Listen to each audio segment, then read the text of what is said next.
Go. This is go.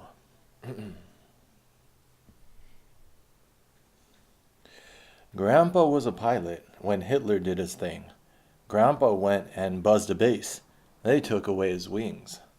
Dulles was a double agent, made himself a king. The CIA was always in the wing. The CIA was always in the wing. Dad's an epileptic, or else he would have gone. Dad gave back his driver's license, a promise made to Mom. Lansdale was a PSYOPs expert. He promised he would bomb. The CIA created Vietnam. The CIA created Vietnam. I wasn't much a student, so college was a no. Found I hate the Army worse, and so they let me go. Now I've read a couple books. There's one thing that I know. The CIA is still running the show. The CIA is still running the show. They ushered in Saddam and then gave him rope to hang himself, buffered Afghan-Iraq plans with Karzai Chalabian wealth. If any of their people stand for justice or their sovereign health, fuck terrorists, fuck Taliban, fuck intel wars of stealth. The CIA was always in the wings. The CIA created Vietnam. The CIA is still running the show. The CIA has to go. So, this is a poem that is a little like nursery rhyme type melody. This is one of those like, the grandpa was a pilot when Hitler did his thing. Grandpa went on Belgian base, took away his wings. Dulles was double agent, made himself king. The CIA was always in the wing. So it's like, it's catchy, but also, it's effective. It's effective in summarizing my truth of my narrative and the narrative of the political spectrum. I want to make a point here. Right now it's, what is this? This is, it is Tuesday, November 20th of 2018. And I think I was feeling kind of down doing all of these political poems because ever since I read all those notes about Iraq and I remembered how much of a clusterfuck that is and legit historical documented genocide destroying a nation and its civilization, and how we're still there, it's a little heavy and you have to counterbalance. This is why I left the politics back then and I needed to get a relationship. I was like, my mind's getting too heavy, and this is how you become too disaffected and you either turn to like something stupid like violence or something very cynical like just fuck it. And that's why I think a lot of people just, you get empathy drain and you stop caring because you can only care so much before you just feel overwhelmed, especially if you feel like you're the only person caring and you don't hear in the media or anyone else talking about this. So I think in reliving this, I was feeling that. I feel a lot better today.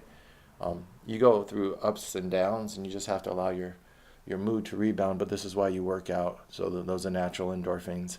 Today was a non-workout day, but I went for a walk this morning. I went to a local diner and had a cup of coffee and read some, so I had some social interaction that even if it's at a local place instead of sitting at home, maybe it was vitamin D deficiency. It looks like I'm getting a lot of sunlight behind me, but I wake up, I read, I do this for 3 to 5 hours. I go to the gym when I can. I wasn't getting much sunlight, even if I'm in Southern California, so a walk this morning helped in the sunlight for about an hour. Look at the nice houses in the historic district of Ontario. Sometimes when you're thinking a lot about stuff, you're too up close against the trees, you're not seeing the forest. Walking without any notes or any electronic devices allow your mind to settle. So my mind settled a little bit, and and I feel better. And then I wanted to mention, we're going to get back to the poem in a second. I mentioned yesterday, or a couple of videos back, because this is also documenting not just my autobiographical journey, which takes me through the emotional arc of my life. And so when I get stuck in this political rut, this is how I was feeling back then too. After a while, I was like, this is too much. And then I left all my stuff, went to New York, and I had a relationship, which we're going to get into hopefully within the next day or two. So within the next 5 or 10 videos, I'm doing about 5 to 10 videos a day. But I wanted to mention, I mentioned a couple of videos back that I was getting on Tinder. And I think that also, that's why the females I attract in my life let me understand my emotional state. So I was thinking, all right, what type of females would I attract in this type of rut? I don't have much money, don't have much freedom. Pretty sure I could scrounge up $50 or so for a decent date, so I might be able to get laid if I have a willing partner. Probably have better luck if I just went and hung out at a bar, but I don't want to be that social. I don't know. I'm being a little lazy. That might be my best luck, but I think within the next month or so, not even a month or two, I think after December I'll be back on top financially. But within the next month, probably check myself by having a romantic interaction. So I'm kind of looking for that. Maybe I have a person that I could run some of these ideas against. What do you think about this crazy idea? So romance is another way to, like sales, like working out, another way to get an objective view of the world. Humble yourself through the other. You can only be a good lover, a good partner if you're somewhat receptive to another person. But this political stuff, like I was being a little cynical even in how I approached my profile. So I was going to show you guys, which you guys, I mean myself, and by myself, I mean us. I was going to show what my profile looks like. So there's my profile there. See, so that's a lot happier. It's me carrying a girl into the ocean. And then it says, Shaz is a creative at Ten Bone Press. I'm a writer and publisher in Los Angeles selling media. So that's good. Let me show you what I had before. Before I had this picture, which was like the creative work that I'm doing, but I think it was a little bit more cynical. And nothing turns off romance like cynicism. So if you don't feel like you're getting much luck, it's like a self-defeating spiral where when you're not well laid, you're a little cynical and bitter. When you're bitter and cynical, you're pushing women away, and it's less likely you're going to get laid. So you got to have, well, that would be my best advice to anyone who feels like they're in a bit of a rut, is positive sources of esteem other than your pursuit or your sexual conquest or your whatever, your horniness, whatever you want to call it. So I have the physical one. I work out, put time into myself. I have a good family, of course, but that goes ups and downs because sometimes we talk about politics and we argue. Living here with my folks, I'm getting a really interesting first-hand perspective on what the Trump voter and the Trump supporter looks like. So I feel like I'm doing an anthropological survey of a Trump supporter in the wild. So this has been interesting. I record some of our discussions for scientific purposes to deconstruct later on and try to figure out just what psychologically is going on behind enemy lines. I see what type of media they're consuming, their behavior patterns of their lifestyle. And it's kind of like an addiction. It was interesting, a couple of videos back I talked about my dad and how he's susceptible to these types of things. He got catfished by a girl trying to get money out of him on the internet, and now it seems like he's being baited into this really odd, weird propaganda coming out of the very far right, which the Steve Bannon political psychology, which is a new wave of cynicism.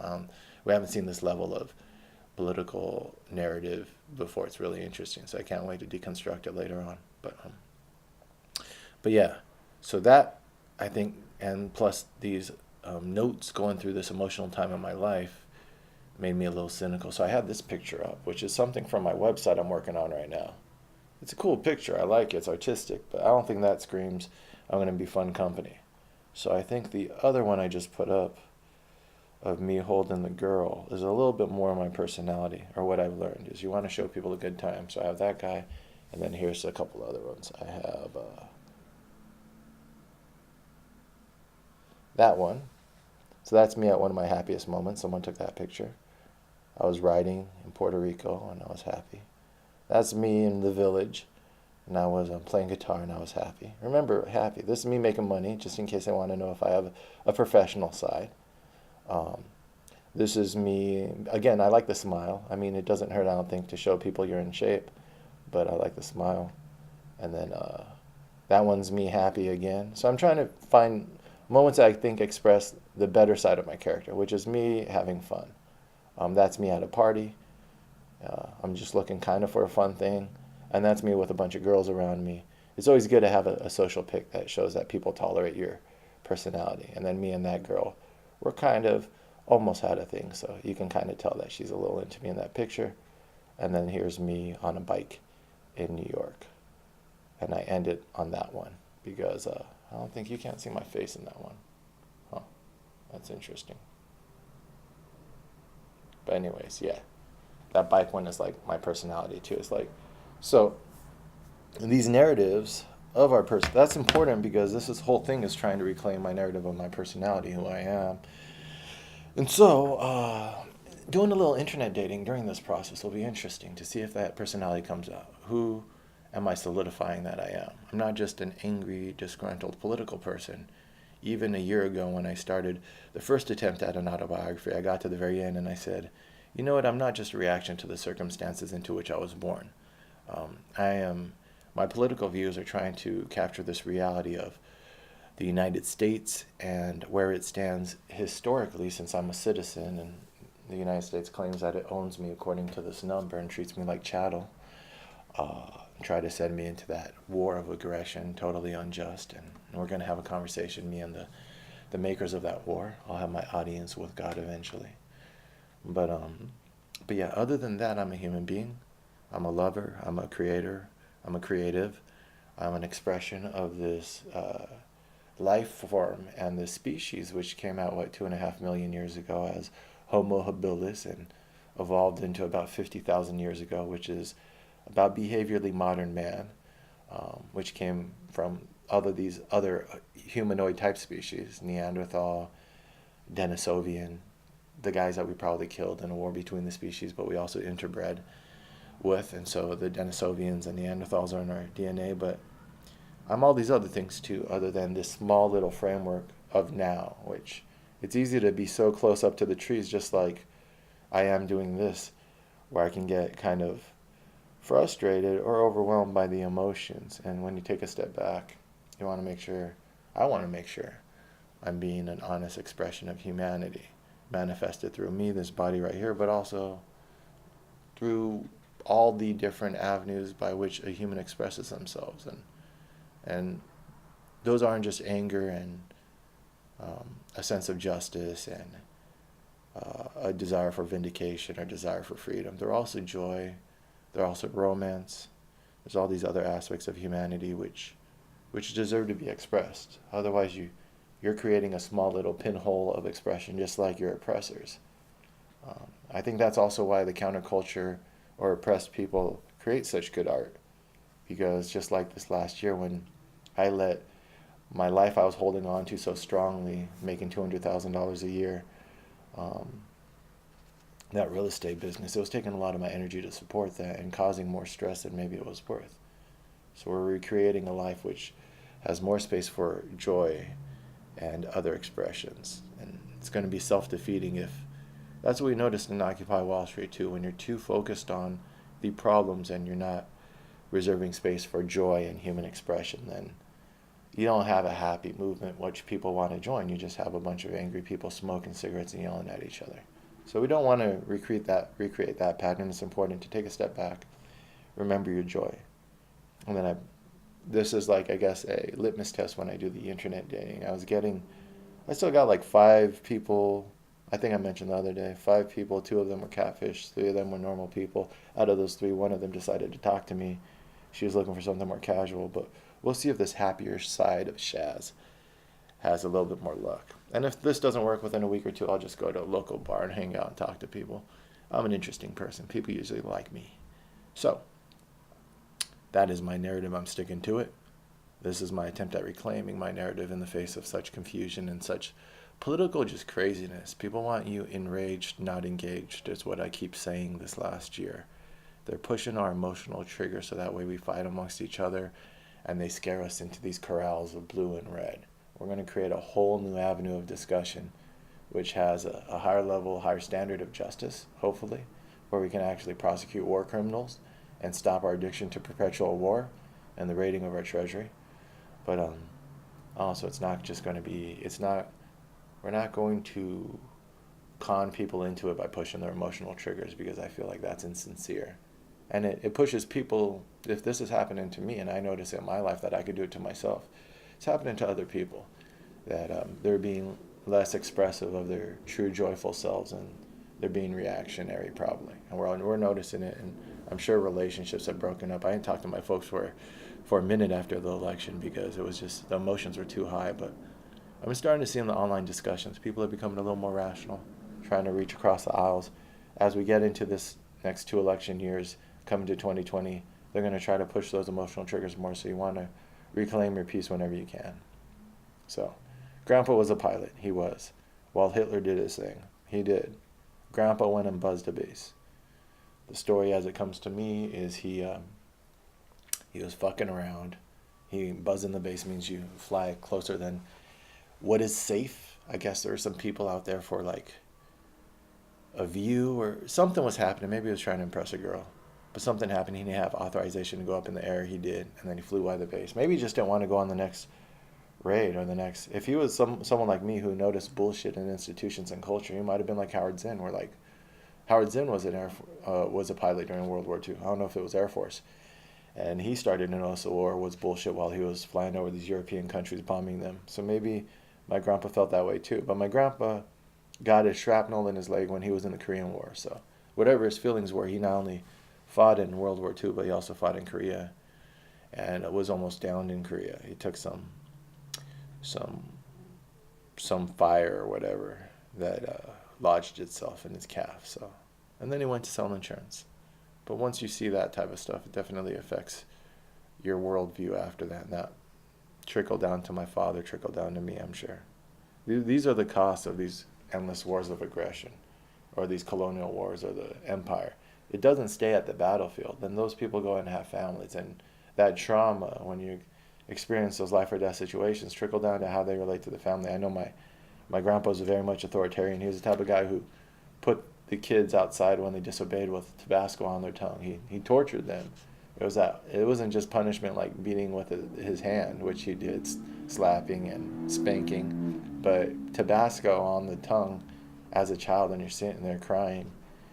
Well, this is a veteran in his military form of he was a captain at one point who controlled all of the base. There's this letter. I should go find that letter eventually when I have more time to dig into these family histories. But he commandeered a whole base. He was supposed to be, I think, a major at that time. They weren't promoting, but as a captain, he was in charge of a whole base. So he kept discipline and authority in his own way. But the CIA was always in the wings. Yes, the CIA was created in World War II. We took some of the Nazi intelligence, and Project Paperclip, you could look up, is how they did that. Gave some of these war criminals the cover they needed to not be persecuted, to not be brought to justice, so we can incorporate what they were doing for Hitler into our forms of intelligence. So you'll find at the highest levels of power the same pattern going on from the Aztec War of the Roses, where at the highest levels of power, the commanders aren't going to the gallows with their troops, or they're not climbing up the steps of the Aztec Empire to have their hearts ripped out and sacrificed to the hummingbird god, and then their body dismembered with one thigh thrown to the royal family, because the thigh, if you're ever eating a human being, just know from the historic record that the thigh is supposed to be the best part. It has some nice meaty limbs, the thighs. So they throw one thigh to the family who captured the warrior, so they can eat them. Aztecs were cannibals back then, and the troops that they sacrificed to their hummingbird god were also a source of protein for their huge population which lived in Mexico City. These are books I read. I forgot where I read this stuff, but it'd be cool to look into it more, make sure I'm getting it right. I looked up Genghis Khan the other day and realized he was 1200s, not 1400s. His dynasties lasted till the 1400s, I think, but he was a couple hundred years before Columbus. So sometimes you get stuff wrong when you're just remembering off the top of your head, but that's what the internet's for. But I'm pretty sure the Aztecs, they dismembered their sacrificial soldiers, pulled out the heart, offered that to the hummingbird god, cut off the limbs. One limb went to the royal family, another limb went to the warrior family who captured that guy. All the while, the commander of that soldier is being sacrificed, is sitting behind a wall of roses, taking psychedelic mushrooms and tripping out on how crazy life is, along with his Aztec counterpart. And I find very similarities between that and September 11th happening with the Bush family. I'm hanging out with the Saudis. this most of the 9/11. If you believe that story, which I think we didn't really have an honest investigation, so what is there to believe? Most of my life is trying to find truth among the narratives. So one narrative is that the 9/11 hijackers conducted it. So if you believe that narrative, then conveniently some other passport survived all the wreckage, right, in order to build that narrative. Then the Bush family, or the powers that be, were hanging out with Saudis the same day that that went down. Just like the Bush family was hanging out with the parents of the would-be assassin to President Reagan the day that went down. President Reagan was shot on, and that kid, that guy who shot President Reagan and didn't kill him, just wounded him, his parents were Republican donors, and they were hanging out with, I think, George Bush that day, or at least sometime that week. And then the Saudis were hanging out with his son the day that 9/11 happened. And then, the CIA is formed out of Nazi intelligence. So you find at the highest levels of power, when funny stuff goes down, sometimes the two supposed opposing sides happen to be in a meeting that day, or happen to, within that framework of history, be colluding or helping each other. It goes back to the patterns of empire. This is, I think, just power brokers at the very top don't really represent each other's side as much as commingle with each other, I think. That's how brokers survive. It's like if me brokering an apartment and I represent the client, and then the other side represents the landlord, but me and the other broker get together and we're like, let's just hammer out this deal. And maybe I try not to act this way because technically I have a fiduciary responsibility to my client to get them the best deal. But let's say I work something out with the other broker for us to make the most money as opposed to getting my client the best deal. That would be betraying my responsibility to my client to line my own pocket. That's what a bad broker does. So when I look at these political power brokers, the history of empire, how power is consolidated, these brokers at the top don't really represent the constituents that they claim to, I think. I think they just kind of all get together to secure their own interests. So now we have two patterns that we can rely on. The pattern of empire, and how the powers at the top collude in order to keep empire going, even if they represent the vassals or the tributaries.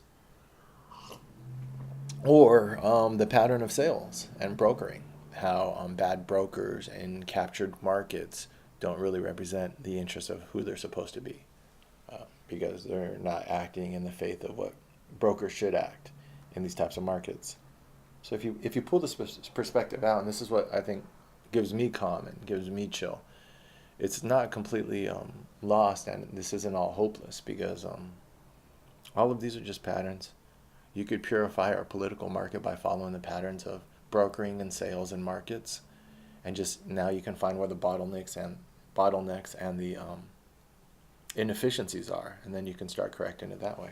Or you can switch out and use the pattern of empire and find out historically how empire has been constructed and then dissolve it that way. What we have on our side is technology, the internet, which is flattening hierarchies, and empire is very much a pyramidal hierarchy. In business and every industry, hierarchies are being flattened for more horizontals. So it might be the time for the anarchists and the libertarians to finally have their say, us being historically the anti-authoritarians, the horizontals. So the internet is on our side as far as values go, but that's why the internet is being turned into a top-down hierarchy, which goes against its ethics.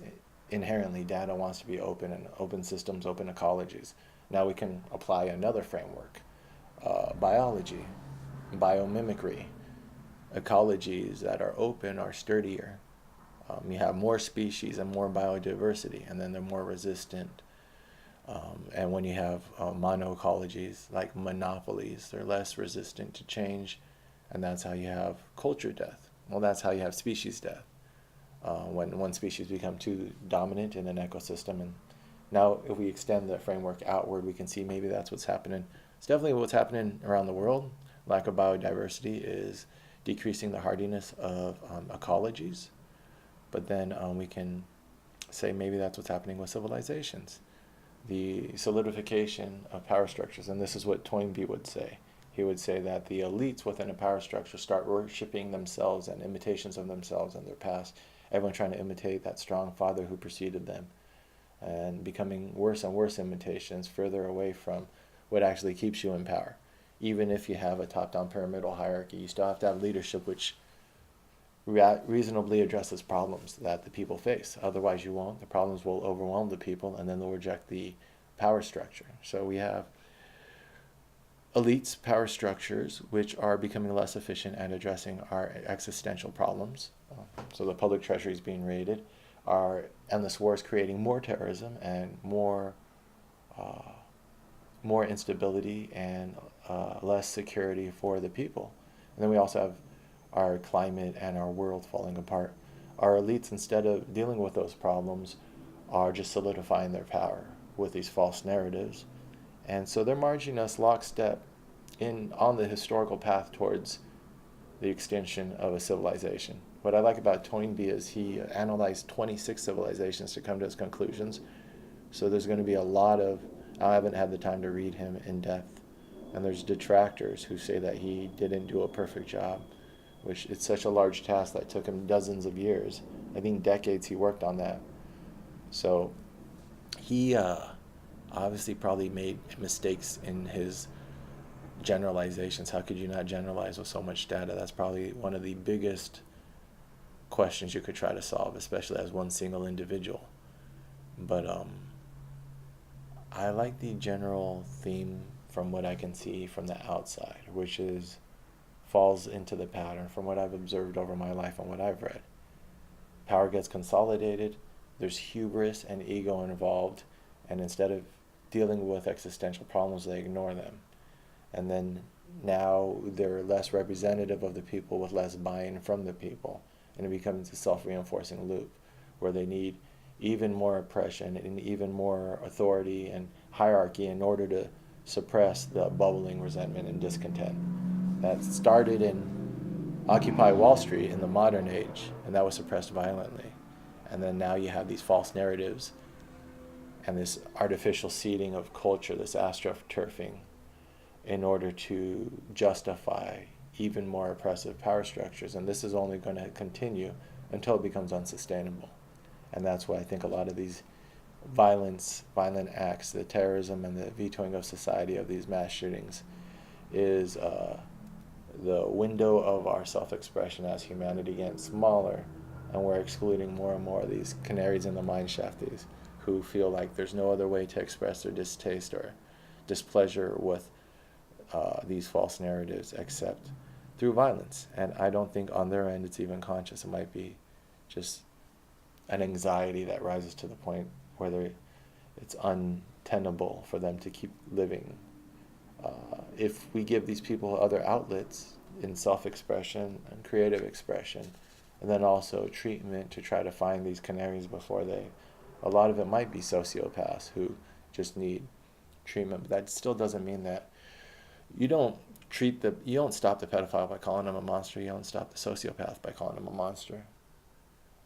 There's more intelligent ways we could be dealing with this, even if it's just honeypots, finding a way to draw them out in a non-violent way so we can get them the treatment they need, or at least mitigate the possible harm they can do against society. We've always had people like this.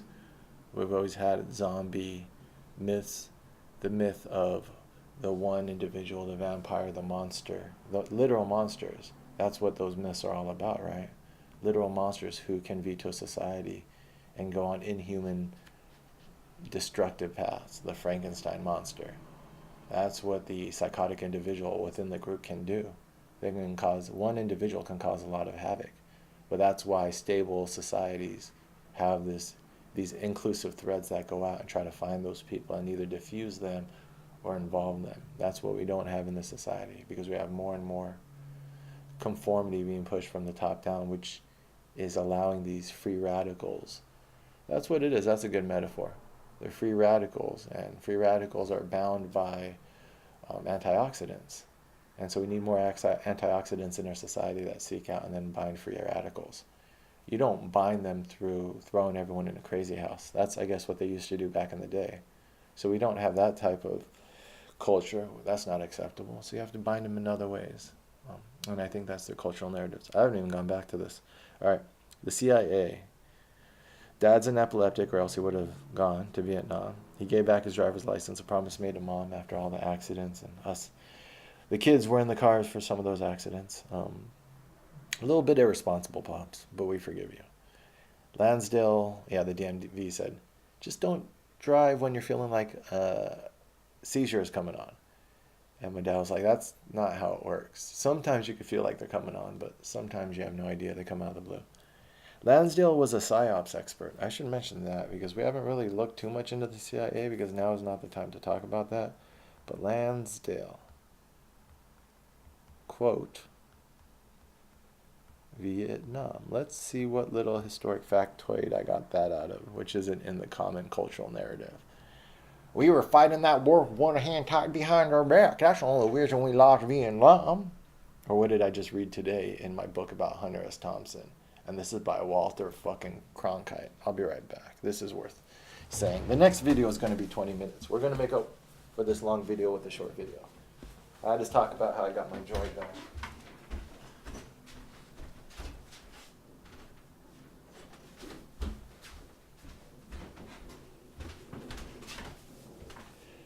Oh shit, look at you guys are seeing my board shorts again. I'm not supposed to. From the top up, I'm business. I'm all business from the top up. But from the bottom down, I am in board shorts because that is... Why do I like board shorts?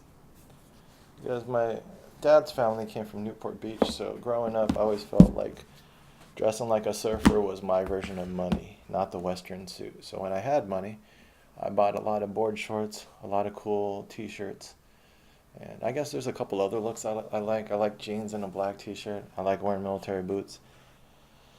I like being ready for combat. They're good for riding motorcycle, stomping around, stomping through the snow, stomping on shit.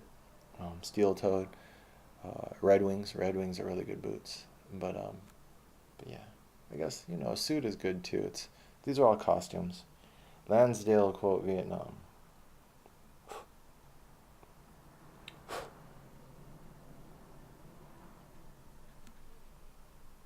Let me look up.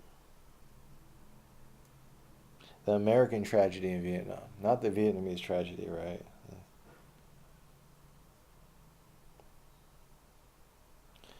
This will take a second. This is dead. Bombing. I said promised he would bomb. So I know I read a quote sometime. This is what the internet is. Imagine the research you would need. I would need like paperwork and books and a library behind me in order to research all this stuff and keep it at the front of my mind. And then how much mental bandwidth. I'm doing all this so this next year I can focus on starting a new political party and running for office as opposed to autobiographical stuff because I've already ran through it. So technology allows us to free up mental bandwidth for other more important stuff. Here we go. The military historian Max Boot. This is in foreign policy. Foreign policy, foreign affairs. A new book explores a legendary advisor who may have had the secret to success in Vietnam and winning today's forever war. Yeah. Well, that's a Dexter Filkins term, forever war. So we know what these guys are going to talk about. They're going to talk about how these are long, hard battles. We just need to dig in. That Vietnam was still winnable. He's sometimes hailed as the Lawrence of Asia, like Lawrence of Arabia. So you see how their narratives are already lining up. Lawrence of Arabia was a good guy. He wasn't a guy who went in to destabilize the Arab world. So Churchill, who was another good guy, not the oil lobbyist that he actually was. Before he got into politics, he was an oil lobbyist. It's not in the common narrative. So that was the George Bush of that era. They were oil people. But no, Lawrence of Arabia was a noble guy because we've glorified him through our pop culture, right? So now we have a Lawrence of Asia. I don't have that view of this man, right? I just wanted to get that quote, though. I'm pretty sure he had an asshole quote. I'd have to look it up more. That's how it's hidden within history, right? Da-da-da.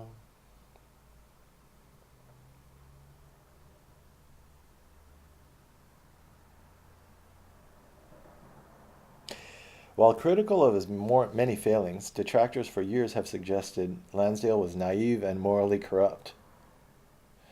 Boot makes clear that Lansdale had a unique gift for working with Filipinos and South Vietnamese. He was the advisor par excellence. So I can't find the quote about him promising that we would bomb the hell out of Vietnam. But his many failings are that he's naive and morally corrupt. But foreign policy, that's not important because their heroes are Lawrence of Arabia, who also might have been naive and morally corrupt, right? But we don't. Our heroes in history are the people who promote empire. They don't care about values. They don't care about morality, and so Lansdale furthered the American empire, or at least almost had the chance to secure it further. And then, so just like when I was reading about Iraq, who are the people that we brought in? The experts, the best in their field. Those 9 people in my notes. Some of them worked in Latin America, furthering our empire there by instigating civil wars. So these people are purely cynical and don't believe anything except power and expanding the American empire, which is gutting our nation, our national treasure, and becoming a suicidal mission. So we already know what their values are and where they're going to go. Even though someone's morally corrupt, like a Kermit Roosevelt who overthrows the Shah of Iran and institutes a crony government, all of these things we're supposed to accept with a wink and a nod. And so the people who promote and traffic in these cultural narratives share those values. And that's why when you can't take them seriously, most of the media or people who write these books, the only way that you can not call out all of these supposed heroes or within our political canon is if you share their cynicism and lack of human morals. I think that's turning because with the internet we have the ability to actually fact check and find out that these people were monsters who literally were in bed at that time with the Nazis, the people who we brought into our intelligence agencies to help us execute our empire. Think about it if you're a Nazi intelligence official. You're like, all right, good show, the war's over, you guys won, but we were just trying to promote empire. Obviously you guys are too. You want our help in executing it? We obviously fought a hell of a fight. And then the other side's like, well, yeah, it's like Conor McGregor to Khabib. Well, Khabib's beating him in the face. Khabib's like, you want to talk? You want to talk? You call me a Muslim rat, a Muslim snitch, blah, blah, blah. Khabib took a lot of that trash talking personally. And Conor's like, it's only business. It's only business. That's how these guys act around the world, that type of. And then look at Conor's values, how he talks about history. He says, if this was another time, I'd be running through your favela on the back of a horse, enslaving you guys. That's how he said to someone in Brazil. So his view of history is only power and only business and this and that. You don't earn people's respect that way. And there are some people who believe in honor and believe in doing the right thing. And then if you can only threaten people because you have money, and there's this podcaster who mentioned his name, this Irish guy, Bag Boy, who wears a bag over his head. And then Conor threatens that guy and says, watch out or else you'll have a bag over your head. That's all you have when you have money and power, is the ability to threaten people. But some people don't care about that. We care more about honor and the historic record and other stuff. And you can have all the money in the world, but you still have to live with yourself. And what type of legacy are you leaving? It doesn't seem like the best way to try to be a man in this world. What do I know? I only have my opinion and my journal that I'm creating. Go. What else do we have in this? But those are obviously 2 ways to live. One where it's only business, where we don't care about people's values or the human toll of what they accomplish, and we just try to win the game of life by counting our score in money. And the other one where you try to have the most honest expression of your humanity, and you try to increase the love and compassion in the world and explore what it means to be human. And if the money comes, it comes, but it's like when someone's trying to convince a Native American chief once to get into banking. And he asked, I have to look up this quote, it was such a good quote, I'm going to ruin it. But he asked what the value of banking was, and then the capitalist, the financier, tried to explain to him compound interest and how if they collected all their money and their wampum and blah, blah, blah, and they monetized their this and that, and it would provide security for his tribe, financial security. And then he said, well, I have blankets, and when other tribes need them, I give them blankets. And then when we need something, then they give us what we need. And so he said, blankets are my bank. But it was a gifting economy where there was honor among their tribes, and they took care of people when they could, and then those people took care of them. So there's other ways to go about life other than counting your scorned money. The love you increase in the world and the relationships you make. And that's what this last year was reminding me, that I was trying to make a lot of money, and I was trying to create security that way for my life and those I cared about. But that's not really what I believe or what I've always believed. I always believed that my relationships were more important, and trying to live an honest life, true to myself. And I was kind of being really hard on the Western civilization, believing that we were founded on a materialistic basis. But then when I read Plato, I really identified with what he said in the Republic. That if you look at the foundation of Western civilization, it was really an idealistic foundation too. We have a lot of self-contradictions. It's like if you took Western civilization and embodied it in a person, this person needs to be sat on a couch for some cognitive behavioral therapy to identify the contradictions within its own psyche. And there's like Christianity. If it's the bedrock of Western civilization is Christianity, and the bedrock of Christianity is Jesus is doing to others as you would have done unto yourself, and turning the other cheek and stuff. That's not, you can't reconcile that with empire. So there's some contradictions within the narrative of Western civilization itself, that people like Harold Bloom and these supposed masters of the canon don't try to resolve those. And that's why you can see that they themselves have contradictions. And then look at their followers. So Harold Bloom was the advisor to, what's her name? Paglia, which is a really interesting feminist to look up. Paglia. Who, if you want to talk about contradicted person, Camille Paglia. She was, so he helped advise her on her thesis and her project. And then so she has this view, which I actually like some of her ideas, but these people, when you explore what they actually believe in and go to the foundation of their beliefs, just listen to them talk. You'll find some interesting contradictions, which everyone's contradicted. I'm looking through these videos to find the contradictions within myself to clarify my word and my path, because I believe that's the key to happiness, and wisdom, and so lasting happiness. And so anyone who has these ideas or defends these systems or hierarchies, let's see what values they believe in.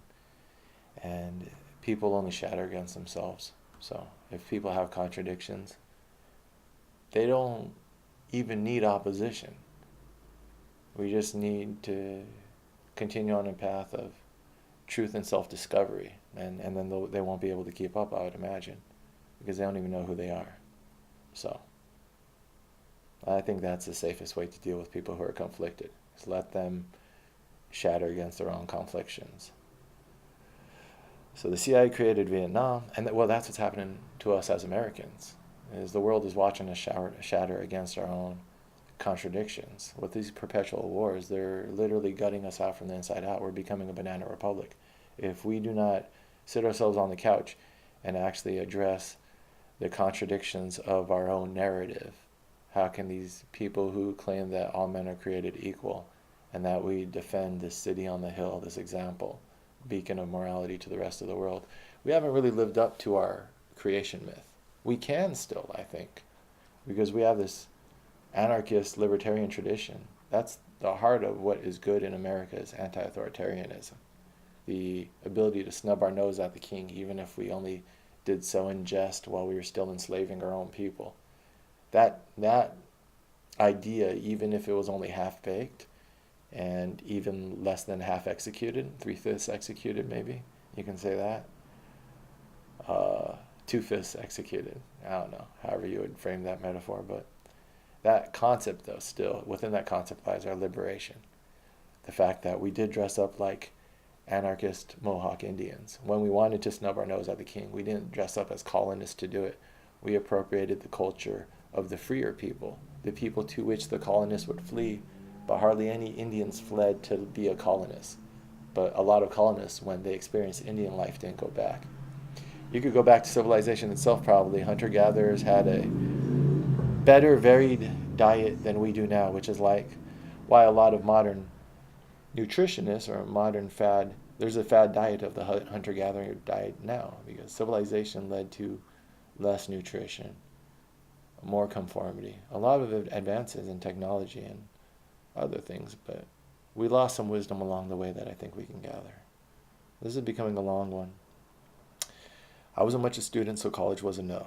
I found that I hate the Army worse, and so they let me go. That's a pretty good summary. Now I've read a couple books. There's one thing that I know: the CIA is still running the show. If I had to point to the heart of our elite minority trying to control things to the point of basically cultural suicide, it would be the CIA.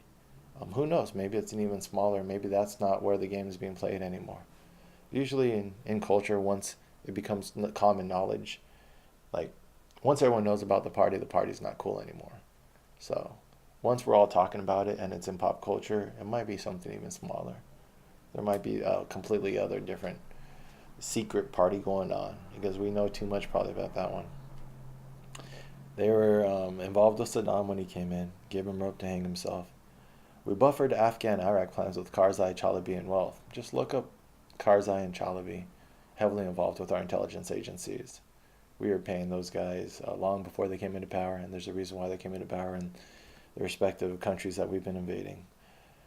If any of these people stand for justice or the sovereign health, that never enters the narrative, that these people just want their sovereignty that we claim to respect.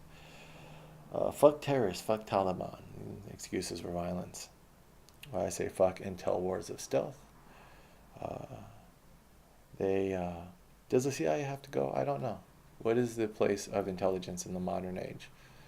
Well, we should question whether they should have the reins of the American empire to the degree which they do.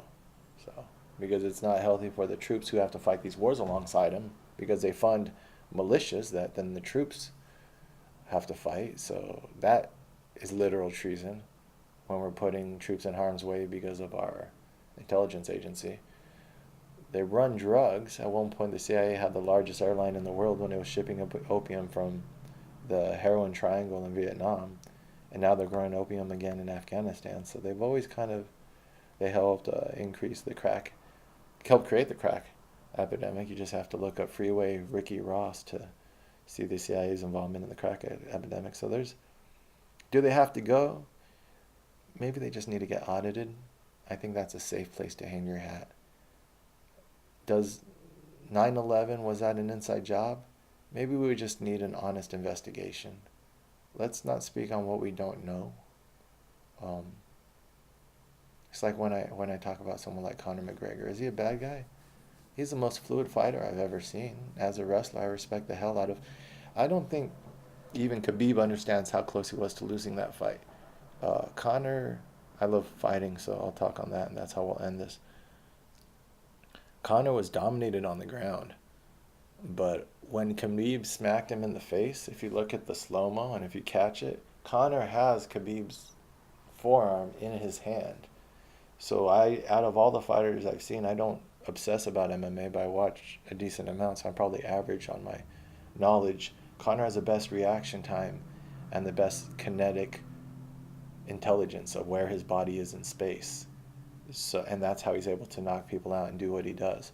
So even when he was caught flat-footed and Khabib faked for a takedown, but actually threw a haymaker in his Sambo style of a casting punch, where the shoulder hides the punch coming and he hunches down so it looks like he's going for a takedown, and Conor defends the takedown and gets caught flat-footed with a punch in his face. Conor still recovered to the point where he caught the forearm in his hands, which, so if you look at the picture, his thumb and forefinger are grabbing the forearm. It's like that guy's instincts and reaction time are like his fast twitch muscles, whatever you call it, are on another level. And that's where I feel like he studies fighting in such a way like Zen, or his version of martial arts approaches an art form with his body movement. So I don't know, if you could just figure out the physical, wrestling is a very good strength to have, I guess, in the chess of martial arts. So Khabib has that really awesome nuclear weapon. But if he could figure out how to mitigate that, I could see it going the other way because I don't see Khabib catching up to him on that kinetic intelligence. Um, yeah, it's interesting. It's such an interesting matchup. Anyways, we'll end there. Why was I talking about that? Because you don't want to be negative about people and you want to acknowledge their strengths. And I think some of my criticism is just projection. Like when I talk about Joe Rogan, it's like, I don't think I would want the readership he has or the audience, but I'm upset at what he does with it. But then that just means that I have to do something different if I start podcasting. I don't think I'm upset at a guy like Conor McGregor's view of the world because that's gotten him to his point and he's very successful at what he does.